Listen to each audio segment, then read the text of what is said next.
Well, hey guys, welcome back to another episode of Ask the BFI. This time I have Amber here with us, and this is the second time we've done this video.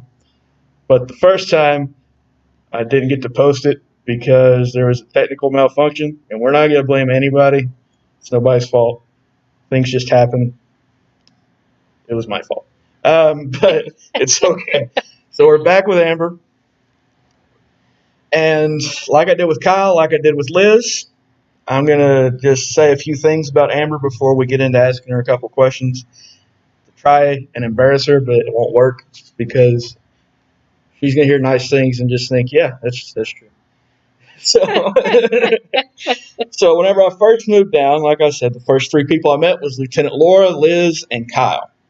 Kyle was probably the first friend I made. Liz is like family. I don't really view her in this like as a friend. I view her as like a sister. Just she's family to me. And then there's Amber. So Amber, I think you and me clicked pretty much right away because of our sarcastic senses of humor. Yes. I think that's how you say it, right? Yeah. So, and also, outside of Amber having a great sense of humor, uh, Amber is also probably the person, along with Liz, that I go to whenever I need advice on something. And I'm sure she gets annoyed by it all the time whenever I just randomly pop in her office. It's like, hey, and then I just start talking. Uh, but Amber has a great ability um, of discernment, of knowing what needs to be said at the right time. Um, and her heart for listening to people is amazing. And it's a true skill that she has that um, I never it never ceases to amaze me how good she is at her job when it comes to that. So, yeah. Thank you, Jesse. You're welcome. All right, so Amber, first question. Okay. What is your job title? I am the lead case manager for the social service department. Okay, lead case manager. So before we get in to the social services and the different programs we have, I have a couple questions just about working with the Army in general. So how long have you been working? This November will be 3 years. 3 years. I think 3 years? 3 years. So you got here just a little bit before. November 2017. Oh, okay. All right. So I'm bad with dates. I think this will be my third Christmas, but not my third year, so I don't know what that means. This is my third Christmas too. So Okay. that's right. Okay. Right. All right. So, all right. What made you decide to work here at the Army? Were you, did you know anything about the Salvation Army beforehand, or? Nothing outside of the general bell ringing, angel tree, those community resources like that. Yeah. But other than that, other than knowing that there was a shelter, not too much. Yeah. So, with that, that's a good answer because it leads into the next question pretty well. So now that you've worked with the Army for 3 years, going into it, you didn't really know too much, just the general things that most people know. So what are some of the things that have surprised you about working with the Army, whether it be the different programs we have going on, not just social services, but here the different aspects? I think for me, it was seeing how there is some branch that can touch different aspects of people's lives. So whether it be them being in their own homes, getting the food services, or getting those church services, as well as being in the shelter and getting shelter services or housing services, being able to still be a part of those core activities here. Yeah. Along with Vacation Bible School. There's a lot more programs for children that I wasn't aware of, and I think that that's really great that the kids have those options, whether it be while they're in their own home or in the shelter. to be able to have that outlet. All right, so now we're going to go into your job specifically. Okay. All right. So what are the programs or program that you oversee right now? So the initial program I got hired for was our permanent supportive housing grant, which is specifically for chronically homeless individuals. So whether that's 4 times in 3 years, that equals 12 months, or a year straight, accompanied with a disability. And that is a housing program where we get them into their own apartment and they pay for a certain portion, 30% of their own income essentially, and we pay the rest. And that is intensive case management for those ones. It's also a smaller program, it's a 12 household program. Like I said, I've been here for 3 years. That's right around the time that it started as well. And I have some individuals who are still in the program until we can get them either into public housing or find a way for them to sustain in some home by themselves. So with that specific program, there's no timetable as far as how long they're in. Correct. Okay, it's just until you get them where they're able to sustain themselves. Or if it becomes a situation where they can go back with family, trying to figure out what is best for that individual to be successful. Now, are there other programs that you oversee right now, or is that your main one? So other than that one, I have a homeless prevention and rapid rehousing component of Texas ESG, which is the Emergency Solutions Grant.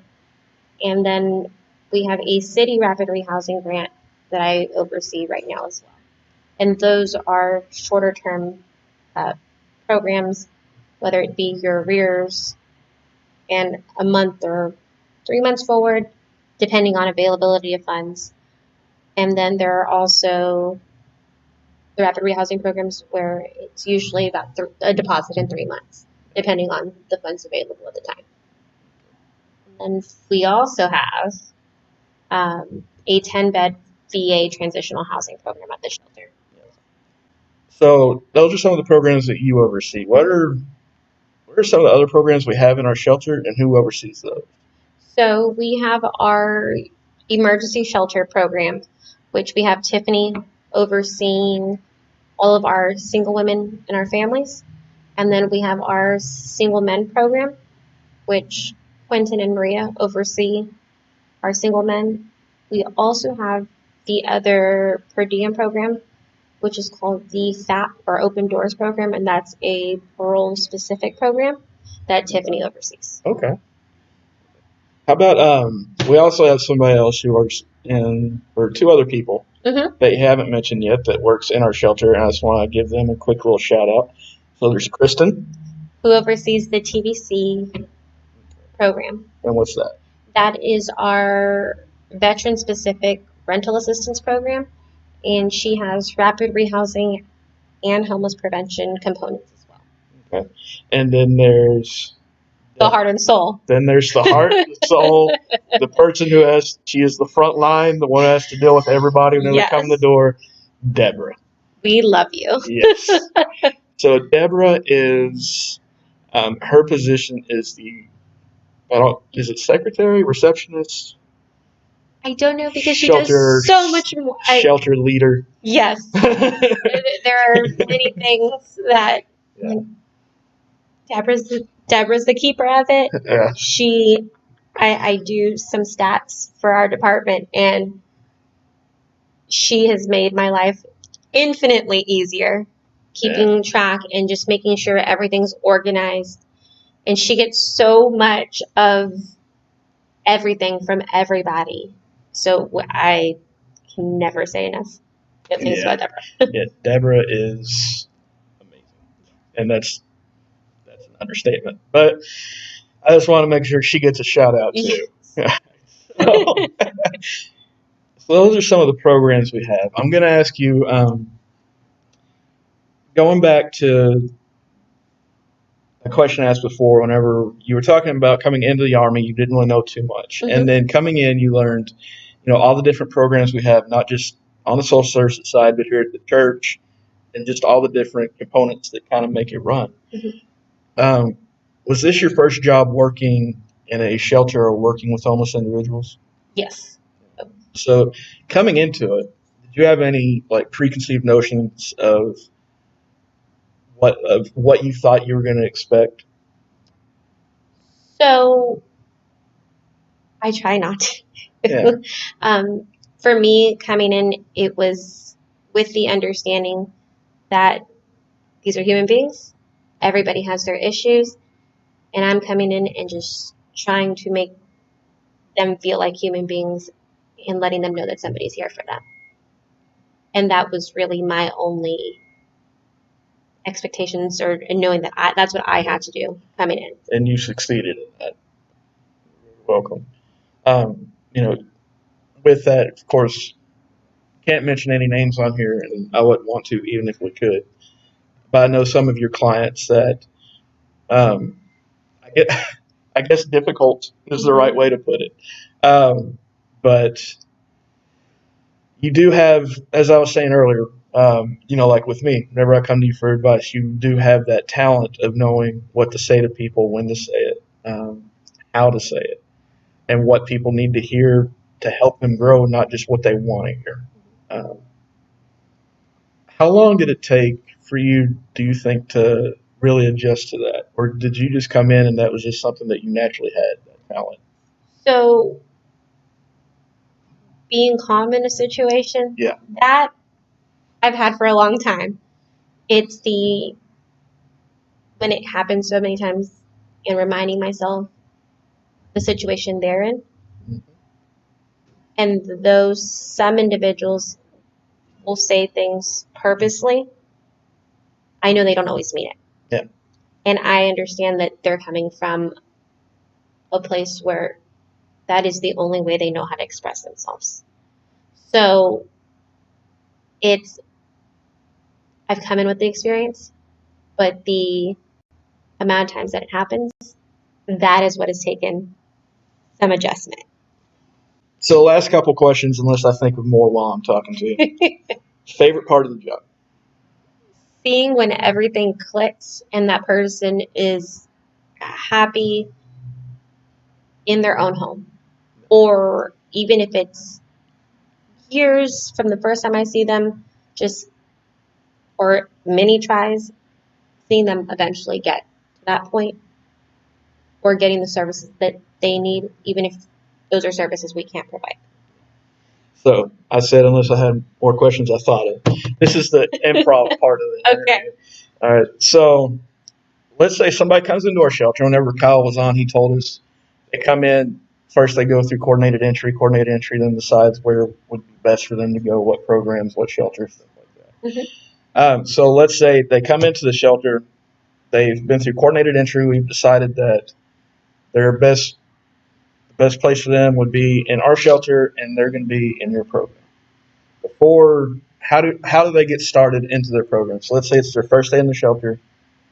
They schedule a meeting with you like first thing. What happens? So usually, and this goes for our emergency shelter for our men and our women, usually they will meet with Maria if it's in the men's shelter within the first few days, or right now with the way we're structured, they would automatically do their intake right after their coordinated entry, and Maria would go through all the rules with them. If it's in our family shelter, usually they would go through coordinated entry. They would tell them, hey, you're getting into this shelter. These are the rules. Tiffany will follow up with them, kind of do a soft introduction, reiteration of the rules. This is what to expect, and try and make it feel so that it's not so overwhelming, especially for those individuals who are recovering, and this is my chance to be sober, and giving them that best foot forward to do that. Or the individuals who are homeless for the first time and coming into a place that's not your home, that being overwhelming, or even the individuals with children who come multiple times, and checking in with those children and saying, hey, we're here, we're going to give it our best go again. So those are just the different kind of conversations that would be had with them. As far as my transitional housing program, that is through the VA. You would get screened through the VA, and if you are granted admission to the program, you would come over with your admission letter, and we would run through your intake at that One other question before we move on to the last one. time. So, right now things are a little different though Yes. with COVID COVID. and with everything going on. So, right now there's a quarantine, right? How long does it take for you? Whenever you check in, you first check in, you're going to get asked a certain amount of questions that have to pertain to your health, right? And if, let's say, somebody comes in and they've answered the questions and we've identified that they haven't been sick, they haven't, as far as we know, they best we can figure they haven't been exposed. How long are they quarantined? 14 days. 14 days. Yes. During that time, are they allowed out of the room at all? They have to stay in the room? What is it? So usually, so we have a alleyway right now, in between our two buildings, that the only people allowed in that area are the quarantine individuals, so that they can come stretch their legs. But at that point in time, that would be a few times throughout the day that we know we can let them back in. We can monitor that they're not coming into any other interaction with any of our other residents, and maintaining that social distancing even within our quarantine individuals. So we have a few rooms right now, and what we're making sure is that when they share a bathroom in our shelter, 2 rooms will share a bathroom. What we make sure is that those 2 rooms come in on the same day, so that they get out of quarantine at the same time. Or if it's our single men, making sure that they move over to our men's side at the same time. And that period grants us time to see, okay, are they now presenting signs? And gives us that wiggle room to check on them 3 times a day and monitor it. So, right now with the quarantine, some people from the outside might fear that, and they'll say 14 days, it's a long time to expect people to stay in their room. Yeah, you let them out every once in a while, but still. But the reason why we have to do that is because if we were to get COVID into the shelter, it would pretty much shut the shelter down. Pretty much. So, as of right now, if memory serves me correctly, we have approximately 80 people in our shelter.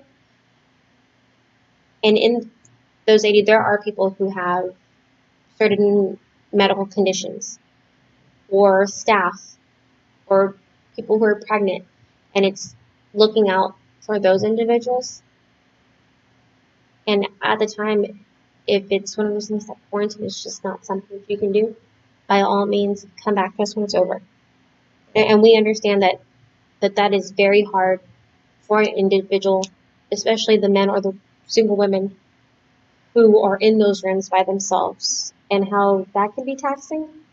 But at the same time, keeping them safe, keeping all the other individuals safe, especially our residents that are high risk. Yeah, that's. I think that's something that unfortunately with COVID we've had to adjust, as everybody has. That is something that from the outside at first you can hear that you have to go into quarantine for 14 days. Whether you're somebody who's going into the shelter, or you're just somebody who might know somebody who's in the shelter, and you can hear that. But it's just very important that we follow that guideline right now. And also with that, I know I said the last question was coming up. We're getting, but also with that, right now we've got different funds where we're trying to help people who qualify with rental assistance, with utility bills and stuff like this. Whenever they come to do their paperwork, and that's separate, they're not trying to get into the shelter for shelter. They're just trying to get help with their bills, their utilities. How are we making sure that we're keeping our clients safe as well as the people coming in? So right now our lobby is closed. When we have meetings, whether it is for those intakes, I do all my paperwork. Once they turn everything in, I can confirm with everything I have that they qualify. And it's coming in, signing everything, and having that phone conversation, this is what the program is, before or right after. And it's just minimal exposure. The lobby's closed. We will let our residents in and out. We make sure to keep that door locked so that nobody tries to sneak in and puts anybody else at risk. And making sure that when we leave the building, if there are too many people crowding it, can y'all please scoot over, and just trying to crowd control that the best that we can. Try to encourage people to wear masks Wear much as masks, possible. social distance. Yes. Yeah. All the words that we're getting tired of hearing, but you have to follow. And with the increases that we're seeing, it has to. Yeah. I will say, like, I've had an experience where on Saturdays we go over and we do like a little outdoor service for the clients, and that's been going really well, and the clients have been very receptive. They're awesome, and it's a really good time. But I've had guys, and it's different for me because I'm used to whenever we have a church service, an outdoor service, come on over if you. But then we've had people who aren't clients that see this group of people outdoors, and they'll just come and stand in the group, and I'll have to tell them they need to go because I don't know where you've been. You're not in the shelter. People who are in the shelter, we've had them quarantined. We know they're safe. And now you might be bringing something to expose them to it. And I think the point I'm trying to make is that for people watching, and I know you feel this way too, is being in this job, naturally you succeed whenever you naturally have a heart that wants to help people. And right now, we are doing the best we can to help people, but also the limits that we have are not frustrating because they're there for a reason and we need them, but they are challenging. It's a whole other way of it's rebuilding the wheel. Yeah. And trying to make sure that we give them the services that we have, reach the most people, and still keep everybody safe. That's a good last question. All right. So last question. Are you sure, Jesse? No. No. I can't promise it. It's going to be last question, subsection A, B, and yes. C. Last question I have written down. Okay. Least favorite part of the job? Not being able to assist people when they come asking for help, whether that be funding resources, them just not qualifying for the programs we have at the time, or not having shelter availability, especially right now when everybody was truly impacted some way or the other by COVID, or just not having the shelter capacity to do those quarantines and move them over. So I understand with that, and it's frustrating. It is frustrating. And I hope people that watch this, and I hope you understand that whenever you call to the Army and you're trying to get assistance and you're trying to get help, that we have programs and protocols that we have to follow. And if we say, we can't help you with this right now, I know if you talk to Amber or Tiffany, Deborah, anybody in the shelter, talk to Liz, and we can't help you immediately, if we know somewhere to point you, we will try to point you in that direction. We're going to try our best to get you help, but it is kind of like heartbreaking whenever somebody comes in who needs the help. But you have to follow certain things, and because if you don't, we can lose that funding, which means that we're not going to be able to help future people. Yeah. And then there's jobs, and it gets it to a whole other. Yeah. All right. So that was my last question. I have no more in my head. I will just. I'm just making sure. No. I do just want to reiterate once again, just and say thank you to Amber for being here, but also just thank you for once again. I don't know how long I've been here. I forget. I'm not good with time. Yeah. Whatever she said. But just thank you for being someone that I can talk to you whether it's, I've came to you with personal issues that I've had. I've came to you with whenever I've had somebody pass away. You were there, and thank you very much for that. You are an awesome person, and I appreciate it. And I say nice things on camera. That way, I don't have to say this to her in person ever again. Ever again. So this is the only time I have to be nice. But no, and the way I've seen you handle clients, especially, you already know who I know who you're thinking in of. my head, and just as difficult as he can be, you are able to deal with him in those moments and pull out the side of him that's very loving and very funny. The part of him that I wish everybody else could see Yeah. and remember when he has his moments. Yes. Yeah. So thank you once again, Amber. Appreciate it. Thank you for having me. All right, guys. So that was our episode. Actually, Ask a BFI. Next week we'll have Lieutenant Laura. But guys, until then, stay safe, stay clean, stay inside. If you go outside, wash your hands. Go outside, wear the mask. Okay. But, all right, guys. Okay.